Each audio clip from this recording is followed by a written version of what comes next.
बच्चों, ये जो आज का वीडियो है ना, इसमें हम जो mid of the chapter periodic classification of elements जो है उसमें कुछ क्वेश्चंस हैं।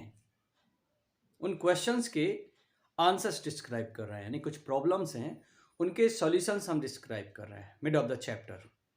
जब आप चैप्टर खोलिएगा तो चैप्टर 3 पे आप जाइएगा तो वहाँ पे देयर आर 3 क्वेश्चन, 3 क्वेश्चंस हैं, 3 प्रॉब्लम्स हैं, ठीक है। उनमें से पहली प्रॉब्लम को हम शुरुआत करते हैं, इसके बाद सेकंड और थर्ड पे हम बाद में बात करते हैं। इसी वीडियो में डिस्क्राइब करेंगे तीनों क्वेश्चंस के आंसर्स। बड़े सिंपल से क्वेश्चंस हैं, बड़े सिंपल से आंसर्स हैं, लेकिन ये काहे पे बेस्ड है? जो आप पहले पढ़ चुके हैं। क्या पढ़ चुके हैं? Early attempts at the classification. उसमें से डोवेराइनर ट्राइस और जो आपका है न्यूलैंड्स ऑक्टेव्स, ठीक है। तो इन दोनों का ज्ञान हमें बहुत जरूरी है। You must know about Dobereiner triads and then Newland octaves. जब इन दोनों को कंपेयर करेंगे तो हमें इस क्वेश्चन का आंसर मिलेगा। क्वेश्चन क्या है? Did Dobereiner's triads also exist in the columns of Newland octaves? वो कह रहा है कि क्या न्यूलैंड ऑक्टेव्स में डोवेराइनर ट्राइस ऑलरेडी मौजूद हैं, क्या मिलते हैं हमें? फिर वो कह रहा है कंपेयर करो और उन्हें फाइंड आउट करो। कंपेयर एंड फाइंड आउट, ठीक है ना। ये है बड़ा सीधा साधा सा। तो हमने सबसे पहले क्या लिखे हैं? डोवेराइनर ट्राइड्स लिखे हुए हैं। You know very well there are only 3 Dobereiner triads. Dobereiner महोदय जो है वो केवल और केवल कितने? 3 ट्राइड्स फाइंड आउट कर पाए, डिस्कवर कर पाए, आइडेंटिफाई कर पाए। यानी only 9 elements can be classified according to Dobereiner triads. ठीक है, जो है सो है। वे हैं आपके कौन कौन से? देखिए, lithium, sodium, potassium, this is first. Calcium, strontium, barium, this is second. Chlorine, bromine and iodine, this is third.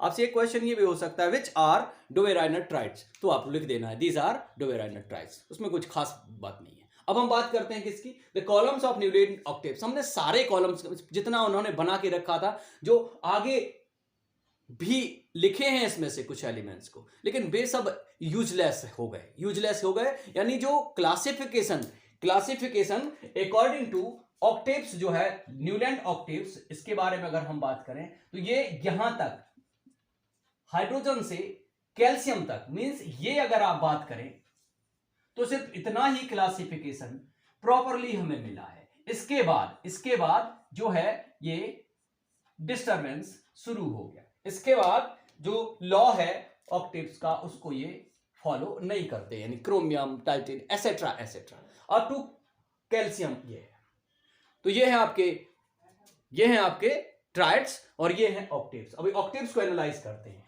First column HFCl, no.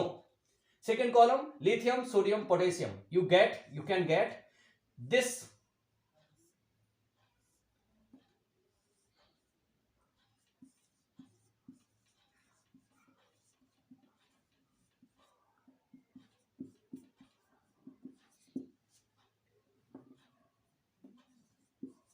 डोवेराइनर triad. और देख लेते हैं कहीं और है। बेरिलियम, मैग्नीशियम, कैल्शियम, इसमें है? नहीं है। कैल्शियम, मैग्नीशियम, कैल्शियम तो है, बट इसमें कैल्शियम, स्ट्रोंशियम, बेरियम होता है। बोरॉन, एल्यूमिनियम, क्रोमियम, इसमें नहीं है। कार्बन, सिलिकॉन, ये सब कुछ भी नहीं है यहां पे। बट इसका जो आंसर होगा, तो पहले हमने ये एनालाइज कर लिया, हमें क्या मिल रहा है, हमें इसको आंसर लिखेंगे on analysing both Dobereiner triads and columns of Newland octaves. लिख दिए इस क्वेश्चन के आंसर में दोनों, फिर लिख दीजिए yes, one triad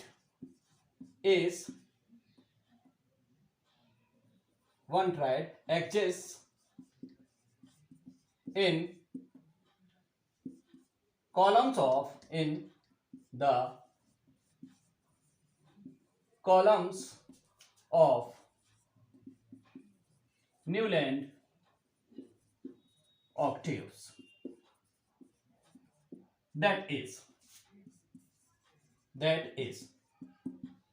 lithium, sodium and potassium. This is Dobereiner triad, lithium 7, sodium 23, potassium 39. 7 plus 39 by 2 equal to 23. Mean of atomic masses of first and last element is equal to, approximately equal to the atomic mass of second. ठीक है, this is answer of first question. चलिए अब हम question 2 and question 3 को explain कर रहे हैं. बहुत डिफिकल्ट और क्वेश्चंस नहीं है, सिंपल से क्वेश्चंस हैं, ध्यान दीजिएगा. Question number 2. What were the limitations of Dobereiner classifications? What were limitations of Dobereiner classification? तो इसका आंसर बड़ा सिंपल सा है. आप देखिए, आपने ये पहले पढ़ लिया हुआ है कि only 3 triads were identified by Dobereiner. Dobereiner ने केवल और केवल 3 ही ट्राइड्स आइडेंटिफाई किए थे. कौन कौन से? Lithium, sodium, potassium, calcium, strontium, barium, chlorine, bromine and iodine. These 3 triads which were identified by डोबे-राइनर. इसका मतलब क्या हुआ कि हम सिर्फ और सिर्फ डोबे-राइनर ट्राइड्स के क्लासिफिकेशन में हम सिर्फ 9 एलिमेंट्स को ही क्लासिफाई कर पा रहे हैं. माने फर्दर क्लासिफिकेशन के लिए डोबे-राइनर का जो क्लासिफिकेशन है वो यूजफुल नहीं है. Means only 9 elements can be classified. It is not useful for further classification of known elements as well as newly discovered elements. ना तो known elements के लिए भी यूजफुल था और ना ही newly discovered के लिए था. ये है डोबे-राइनर का. यानी सिर्फ 9 एलिमेंट्स, मालूम तो बहुत सारे थे, जानकारी में बहुत सारे, लेकिन केवल 9 एलिमेंट्स को क्लासिफाई किया है. ठीक है, अब हम बात करते हैं किसकी? न्यूलैंड्स लॉ ऑफ ऑक्टेव्स की. लिमिटेशंस के बारे में इसकी भी बात करेंगे हम. तो लिमिटेशंस के बारे में क्वेश्चन क्या है? What were the limitations of law of octaves? तो इसके लिमिटेशंस क्या हैं? थोड़ा सा इसको इसमें बहुत छोटी सी बात है, इसमें थोड़ा सा ज्यादा याद करके रखना पड़ेगा. अभी हमने पहले पढ़ा हुआ है कि जो न्यूलैंड्स ऑक्टेव्स के कॉलम्स क्या हैं. इससे पहले वाले यानी क्वेश्चन नंबर 1 में भी हमने कॉलम्स के बारे में डिस्कशन किया. उसमें से हमें डोबे-राइनर ट्राइड्स को एनालाइज करके बाहर निकाला. एक निकला था, निकल के आया बाहर, उसको आइडेंटिफाई किया है ना. तो हम उसके बारे में बात करें. हमने ये भी बात की कि क्या कि कैल्शियम तक तो ये एप्लीकेबल है. कैल्शियम तक तो इसको क्लासीफाई हम कर सकते हैं. Law of octaves was applicable for classification of elements up to calcium.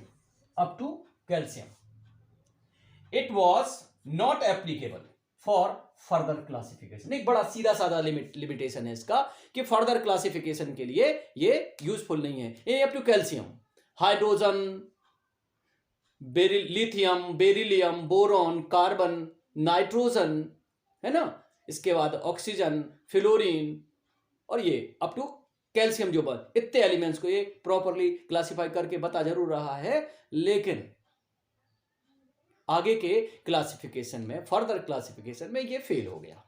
चलिए और आगे बढ़ते हैं.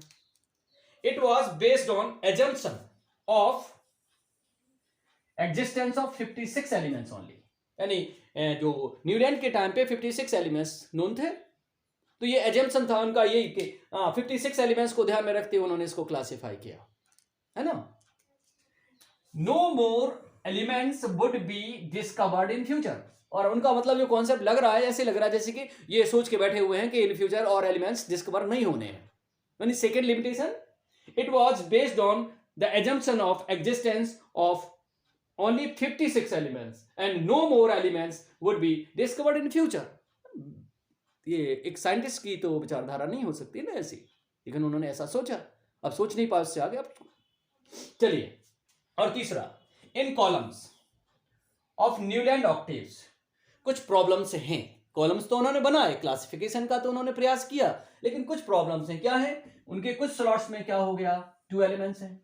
जब आप न्यूलैंड ऑक्टेव्स का कॉलम्स को, सारे के सारे कॉलम्स को स्टडी करोगे तो वहां पे कुछ स्लॉट्स में आपको 2 एलिमेंट्स मिलेंगे. एक होना चाहिए लेकिन 2 आ रहे हैं. एक स्लॉट, एक एलिमेंट, एक स्लॉट. अब लेकिन अगर 2 एलिमेंट आ जाएंगे तो एबनॉर्मलिटी उन्हीं के लॉ को ये डिस्टर्ब कर रहा है ना। जैसे ये कोबाल्ट एंड निकल एक साथ है, सीरियम एंड लैंथेनम ये भी एक साथ है। और भी स्लॉट्स में कुछ प्रॉब्लम्स हैं। Some slots had elements having different properties, elements having different properties.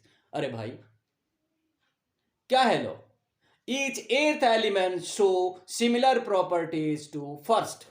ये इनका फंडामेंटल है, बेसिक है। फिर भी यहां पे क्या देख रहे हैं हम? यहां पे हम देख रहे हैं कि in some slots some elements having different properties. अब यहां पे हम बात कर सकते हैं डिफरेंट प्रॉपर्टीज का मतलब, जैसे ये कोबाल्ट और निकल है, इनकी प्रॉपर्टी तो एक जैसी है। फ्लोरीन, क्लोरीन, ब्रोमीन की प्रॉपर्टीज एक जैसी हैं, लेकिन ये एक ही स्लॉट में, ये एलिमेंट इनके साथ एक ही स्लॉट में प्लेस किए गए। तो ये क्या बात है? ये बहुत सारी बातों को क्लासिफाई नहीं, बट बहुत सारी बातों को क्लैरिफाई नहीं कर पाए हैं। तो these are limitations ऑफ, हो गया ये, ठीक है। ये तीनों क्वेश्चंस, इनके आंसर्स आप एनालाइज करिए।